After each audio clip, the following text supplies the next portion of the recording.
We're here in the beautiful London at Crypto Challenge Forum, and we meet interesting people like Fernando. How are you doing? Yeah, pretty good, thank you. And you? Yeah, doing fine. What was actually your highlight of the last 2 days? It was quite a lot of conversations around what's next for ICOs. Is it going to be STO? It's going to be ICO. You know, there's quite some insights around the crypto. Where are we? You know, blockchain. What's going to be the next generation? So for me, it was obviously there's people there was 50-50. You know, around ICOs are going to continue, STOs are going to continue. Crypto is there to stay. Other half say no. You know, there's going to be pretty much Bitcoin and nothing else. So it's still the same as it was 2-3 months ago. You know, there's a lot of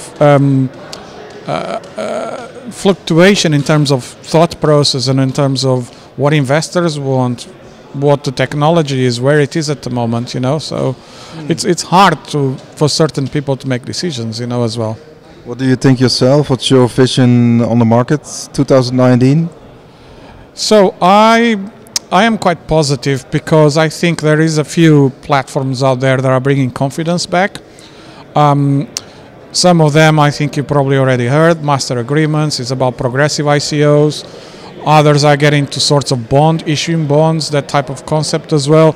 It is about giving investors confidence back. So we see more institutional investors coming to this space. Via Bucked or this Bucked platform? Yes, so a lot of these platforms are backed by big institutional investors as well, you know, because they want to feel confident and reduce the risk of investment, you know. For them, that's risk is what they understand mainly, you know. Is it a good thing? I mean...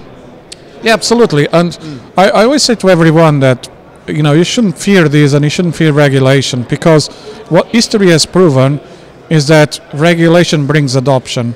So for this, the internet in early days, you know, there was no regulation. There was only a few companies appeared, and then regulation came in 1998, 99, and there was .com boom, and internet didn't stop. It's the same thing. You look back in history, not just that. It's regulation always pushes, and everyone that knows it is in the regulation space will tell you this, you know. It accelerates adoption. What we need is really more control, more, let's face it, in the beginning, this world appeared for people that was more on the anarchist side, you know, more on the libertarian side, and obviously like any technology, if it's really good, there's going to be more adoption, and, you know, all the rest of the world is going to come on it. And to do that, and to accelerate that adoption and growth, you really need regulation, need ways of doing things, you know. So we're getting there. Perhaps for the wider public, what is your profile? What does your company do? So I'm a CTO by career. I started very early, 11 years old. I was I wrote my first computer game. It was my first program, and obviously, you know, doing the usual stuff that people do on the internet. You know, old days. Some things you could do, some you can't do anymore. But you know, on those early days was fun to do certain things. Obviously, from 1996 was no more fun for a lot of people. You know, but you know, still, you know. What did you do on the internet? Oh, anything that people were doing in 1996. Let's not go into that, you know. But you know, Google groups, all sorts of things. But one of the things that I realized at the time was that, you know, I would like to progress more on the software side, but still doing all the stuff around security, cyber, and all that stuff, you know. So I progressed. I became CTO of several organizations, and then David and Monica and I, they are my co-founders of Noaris. So Noaris, our company, was a cybersecurity company. We use blockchain at the core of what we're doing, and we use AI, swarm intelligence, to aid some of the things that we do. So what we've done in our project is, I'm going to explain in simplistic ways, but you know, it's quite complex, as you can imagine, cybersecurity. But we take the health status of a device, whatever the device is, a connected device. It could be your car, your fridge, your laptop, doesn't matter, IoT device, your phone, and we do a combination of techniques. One of them is fingerprinting, goes right down to hardware level, will go up the stack, could be operating system, software, can add your own rules as well. And we take what we call the health status, and we look for integrity. And integrity is mathematically perfect, true or false, right? So we add that health status to our blockchain every second. When your device is compromised somehow, the next when it goes to our blockchain, it gets distributed. That's quite important. And when we do that, we cryptographically sign, and our hash key becomes that big. Yeah. So once your device is added to our blockchain, if your device becomes compromised, then the next health status is going to be different, and then three things will happen. And that's configurable. First one, your device in high critical environments, then people will choose probably this option. Your device is kicked out from the network automatically because the health status is different. There's no more consensus, out of the network. What that stops is for whoever's compromised that device to progress on the network, and that's how most of the people are doing this. Actually gain value. 99.99% of the times they don't gain value when they actually compromise a device. Yeah, it's an entry point for them. Yeah, is when they progress on the network until either is a focus attack, they know what they're looking for, or they just looking around and see if they can find anything of value. So they keep jumping from device to device until they find what they want. Very simplistic. You have find my iPhone, for instance, or find my Android, but then of course this is put on a blockchain and far more sophisticated than that only function to finding your device. Yeah, sure. So when it comes to mobile devices, they're quite tricky. Yeah. So a lot of companies have tried to secure mobile phones, and that's not what we do. Yeah, that's the mistake most cybersecurity companies have done so far. In 35 years, believe it or not, they all committing the same mistake, which is try to secure the endpoint. That's a lost war. When we find a vulnerability, hackers, people are doing this type of things, they have been using those vulnerabilities for 12 to 14 months on average. So they're always 12, 14 months ahead of you. It's a lost war, yeah? So the only way that we thought was actually, stop them from going to the next device, yeah? And enable auto-healing of the device. So if you configure it to be auto-healed, what it picks up is the previous health status and brings it back, and you don't even notice that your device was compromised unless if you look at your emails, phone calls, SMS, dashboards and so on, all the ways that we communicate to people that something went wrong, and if we know what it is, we tell what it is. And if we don't know, we also don't care, because what we know what is right and what is wrong. If something affected that integrity, then it's something is wrong. We will revert to the previous health status, and you then should investigate if you want to investigate. Yeah. So also one more thing. So first one is either kicked off from the network. Second one, auto-healing. The third one is a cloud environment. High availability environments, like cloud environments, like SAP, Oracles. All of those high availability environments have... They're vulnerable? Absolutely, and they all are, at the moment. Yeah. But what they usually have is a standby server, just in case something goes wrong.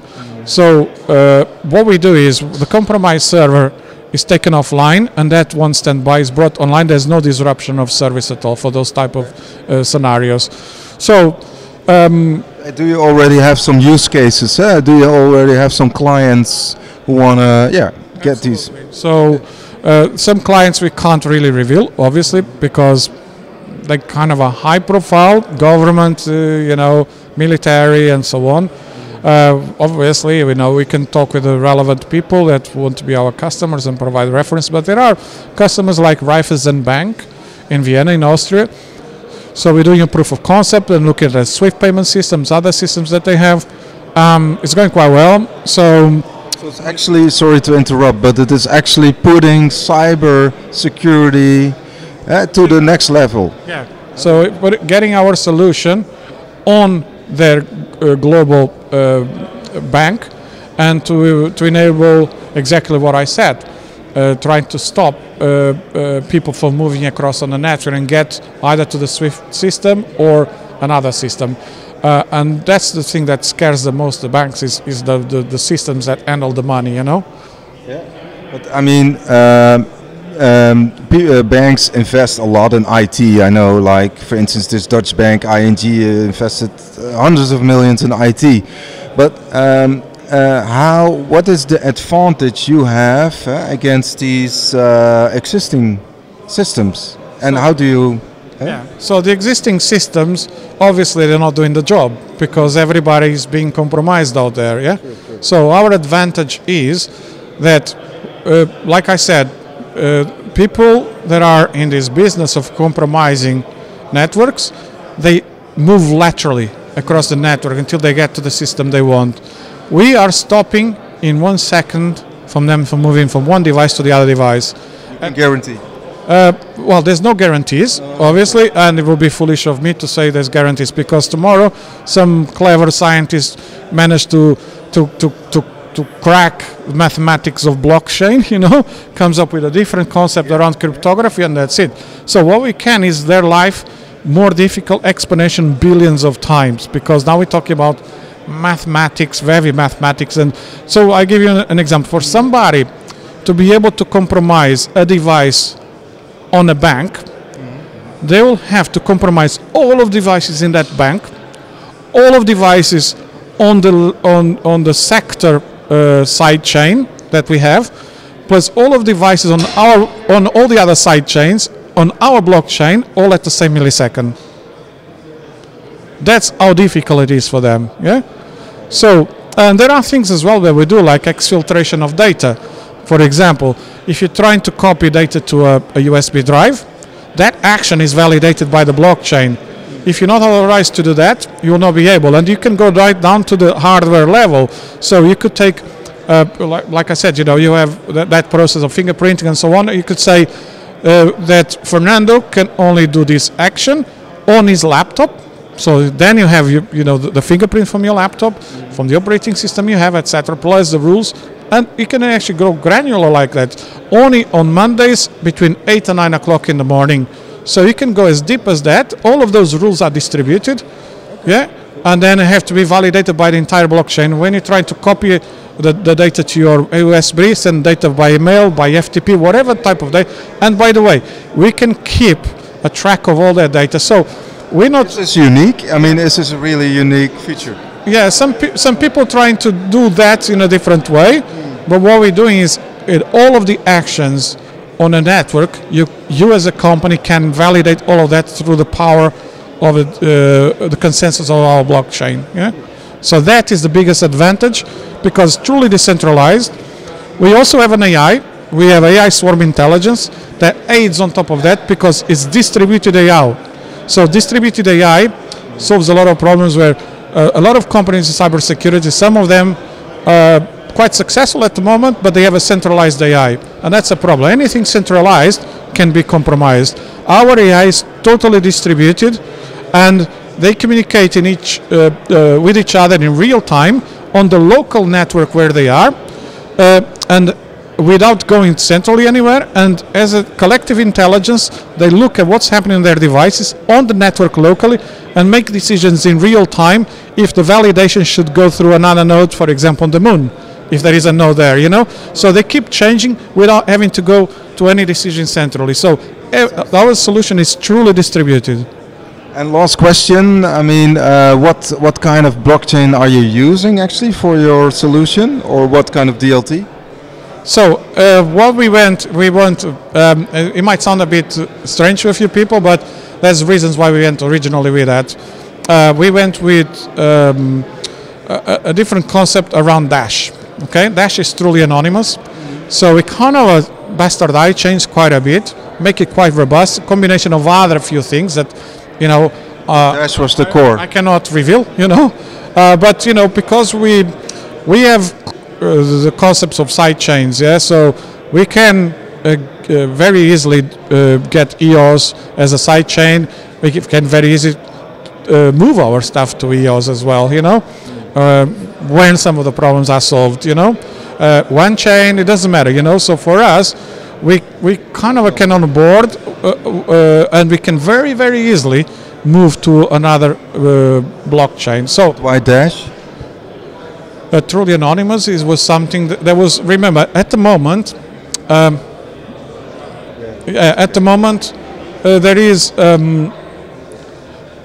I'm going to tell something on camera. I don't think there isn't any blockchain that is operational at the moment. And it's a big problem for. We all talk. We all love what we're doing.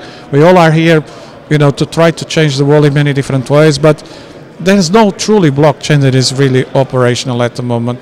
And that from a cybersecurity. Well, I'm sorry. There is Hyperledger, but Hyperledger is. I don't want to talk about it, to be truly honest, because for me it's just a private blockchain. Yeah.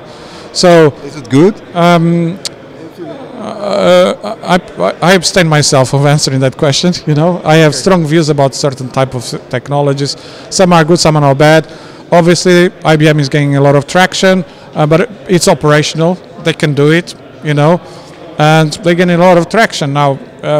I have my own views about scalability and how far they can go, and but I can't say it's bad. Obviously, because it's doing its job, and sometimes things are created to do the job that they do, So there are people coming up with solutions that need, high volume of transactions, on very efficient blockchains. So EOS and one chain, there's quite a few out there.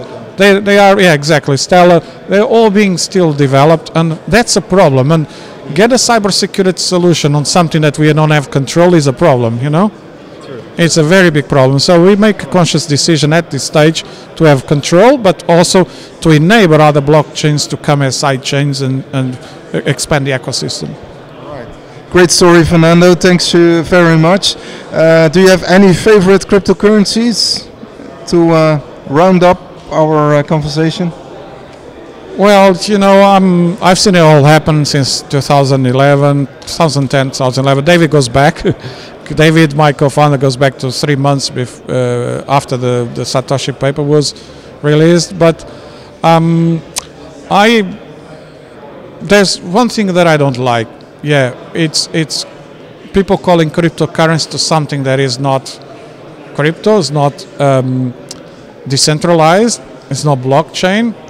And I can tell you, I don't like Ripple, for example. What do you like? What I like, Bitcoin is okay. Ethereum, I think there are some issues at the moment because, and there's also, Vitalik is a great guy, and really is, and it's very clever, very intelligent guy, and there are things that are really good. Don't get me wrong. Ethereum is very good in many different ways, but I think, because of the adoption that happened in 2016 and 17, that created problems around everybody cashing out around May and June, and that completely crashed Ethereum. So, do I like Ethereum? I have a problem with proof of work. So I think we are. I think we're evolving for cryptocurrencies. I think the world is going to move more into blockchain 3.0, and you're going to start to see. Cardano? No, you're going to start to see more asset-based tokens. I think you're going to see is mining of cybersecurity, like we've done.